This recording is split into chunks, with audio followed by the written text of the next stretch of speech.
vendo?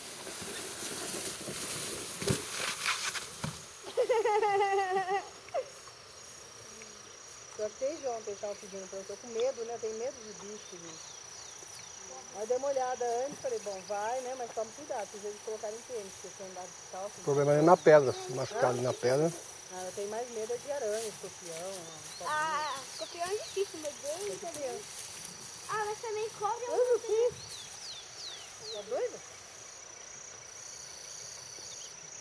Não, que é isso, Chiquinho? Não, o que? Snoopy! Tá querendo não de macho. Vai apanhar. Não, Snoopy não! Snoopy não! Ai, vem pra cá, vem! Chiquinho, não, Chiquinho! Não, o Chiquinho vai estimular. Ele! Ai, meu Deus do céu. O Chiquinho ele é bom pra atacar. Snoopy! Ele ataca todo mundo. Snoopy! Engraçado, quando vocês estão lá. Vem cá. Vai, Adra.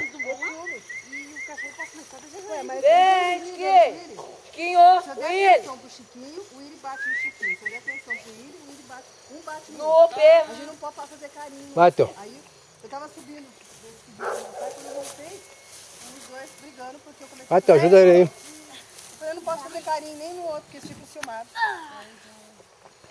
São bobos.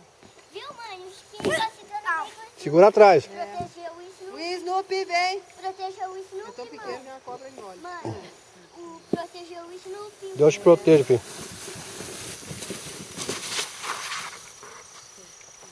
Tem que segurar atrás, filho. Não você raspa o dedo. Tem que dar uma levantadinha, né? Você levanta, só que ele... Só faz pulinho. Só que ele não pode fazer ginástica assim, né? Seminário, porque ele tem, essa raça aí tem probleminha na coluna por natureza. Mas não tem jeito, mas ele vai proibir o cachorro de correr. Ele falou que não é nem pra ficar brincando com o cachorro, mas ele gosta. Ele tava até tomando antibiótico esses dias por causa de um probleminha na perna.